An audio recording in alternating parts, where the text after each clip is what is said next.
Horns up and welcome to Headbanger's Kitchen. Are you surprised to see me? Well, time is money, and I thought to myself there would be many people out there who don't have the time to sit through 7 videos of mine vlogging each day being on keto. So today's video is to basically give you an overview of the last 7 days, what my results have been like, and some handy tips and tricks that I can pass on to you to help you on your keto journey. So let's get started. So to cut a long story short, I went on vacation in August. I ate so much food that I returned to my pre-keto weight, which was 76 kilos. That's a lot of weight. And I started my keto journey on the 3rd of September and I ended it, what am I saying? I started my keto journey on the 3rd of September and it's been 1 week since I've begun keto again. So I started keto on the 3rd of September and today to the day I have completed 1 whole week. Now when I landed back in Mumbai from the UK, my weight was 76 kilos and this was on the 2nd of September if I'm not mistaken. But when I started keto 2 days later, my weight had kind of dropped down to 75 kilos, which is about 165 point something pounds. Now over the course of the last week, I have lost some weight. I weighed myself this morning and I was 72.4 kilograms, which means I have lost 2.6 kilos in 7 days. But that's not all. I went and did poopy time today morning. Yes, we never talk about bowel movements much on keto because they don't happen as often. But I went for a business meeting this morning, and when I came out of the business meeting, it was such a stressful business meeting that I had lost 0.2 kilos more. So technically I weighed in at 72.2 kilograms, making it a grand weight loss of 2.8 kilos since I started keto a week ago, which is about 6 odd pounds, which is not bad for 1 week on keto. Speaking of which, the first time that I did the keto diet, which was quite a while back, I think it was December 2015, I was losing about 1 kilo a week. I was doing no exercise, but I was watching my macros. This time, as you saw, I was working out 3 times a week. Actually, I worked out 4 times this week. I was playing drums as well, which I did last time as well, but a little more intensely this time. And of course, I was calculating my macros throughout the week. So in my books, and I was intermittent fasting. Yes, I was intermittent fasting every day for 16 hours. So keto, intermittent fasting, exercise, everything combined has resulted in the weight I have lost over the last week. So 2.6 kilos in 1 week, I think I did good. Now, I also want to mention that every time I weighed myself at the same time. It was the first thing I did in the morning when I woke up, and I weighed myself every alternate day. On that note, I would like to tell you all to weigh yourself only once a week, maybe every Monday weigh yourself, because you can see it's much better if you wake up the next Monday and you see 2.8 kilos dropped as opposed to weighing yourself every day. And just the fact that after taking a poopy time, I was like 200 grams lighter. So your weight fluctuates a lot. Your weight fluctuates on a daily basis. Some days you may not lose a single pound or kilo. Some days you may lose more. If you weigh yourself 5 times during the day, you may actually get 5 different readings. So I've said it before and I'll say it again. Try and weigh yourself weekly rather than daily or even bi-weekly. The only reason I did it was to give you guys an idea and to show you that yes, progress is being made, so yeah. So let's talk about the exercise now. Today I did my regular workout, which is Barbarian Body 6-minute chest, abs and bicep workout, which I managed to do 2 full rounds of, minus 1 set of push-ups. Last week at the same time I only got through 1 repetition of this, but this week I did 1.9 since I cut out 1 exercise. And I also did the leg workout So I really pushed myself, and I'm seeing progress. I'm seeing that if you work out regularly, you do see results. And the most important thing when working out is to really push yourself to sort of improve the previous week's performance. Whether it's doing 2 push-ups extra, whether it's doing the entire workout slightly faster, it doesn't have to be big changes, but even small things that you noticed improvement in means that you're doing good. And finally, I would like to say, make sure that you do the workout slowly and correctly. Make sure you feel the burn no matter what kind of workout you do. I think that pretty much applies across the board. Do the workouts correctly, do them regularly, and you will see results. And the final thing that I want to touch upon in this video is meal prep. I get a lot of people saying meal prep, I don't understand how to do this, what is that.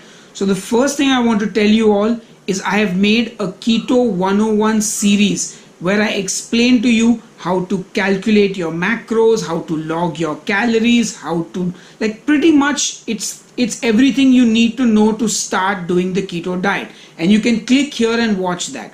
Now once you've done that, once you've watched all those videos, let me give you a very basic meal plan that you can follow. Because you know what, I'm so tired of people messaging me, give me a meal plan. Like, I'm not a personal dietitian and I don't ever want to be one, but hopefully this video will give you an idea of how to meal prep and not depend on me to give you a meal plan. Having said that, if you are lazy, if you don't have the time, I would recommend you get a personal trainer or a personal coach. There are many keto personalities. I think Jason Wittrock, Goody Beats, Keto Connect, Keto Savage, they all have diet plans and programs that you can purchase, and then somebody will have given you a meal plan. And for my Indian friends who are going, but these are not Indian people, they don't understand the Indian diet. Well, there are companies in India that will deliver meals to your house, keto meals. So just look them up on Google, you will find them. Now here's my ideal way to do keto. Intermittent fasting. So you're not going to eat your first meal in the morning, or if you eat your first meal in the morning, you're going to eat your last meal fairly early. I've already discussed what intermittent fasting is. Again, I'll leave a link to that video right here. So now that you know intermittent fasting, you're going to eat your first meal at whatever time according to your fasting hours. You will have egg. So it could be 1, 2, 3, 4 eggs, doesn't matter. Cook it in butter, coconut oil, bacon fat, anything you like. And you're going to have an avocado with that, and you're going to have some salad. Okay, that's your first meal. The quantity is going to depend upon your macros, which I'm pretty sure you can figure out. Now you can also add things like keto bread to this meal. If you don't eat eggs, and if you are vegan, or you are an Indian vegetarian who doesn't eat eggs, you can have something like the keto upma, the keto poha, the keto dosa. There are plenty of options for you. And if you really have no time to cook yourself a breakfast, a bulletproof coffee will do the job. So that's your first meal, and that's going to kickstart your day.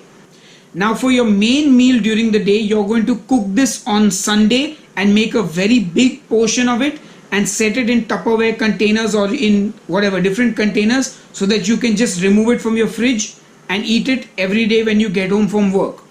So for this, I would recommend making a keto curry.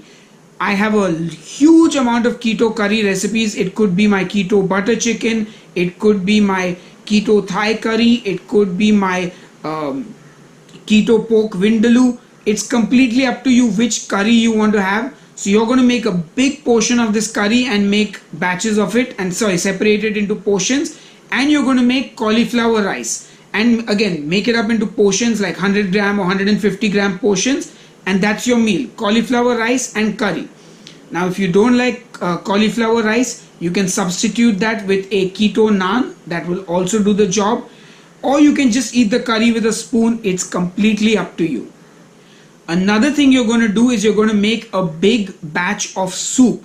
You're going to make either my spinach soup or my mushroom soup or my broccoli cheddar soup, and you're going to make a huge batch of it, and you're going to keep it in your fridge And every evening, whenever you get peckish or you feel like nibbling something, have a cup of that soup.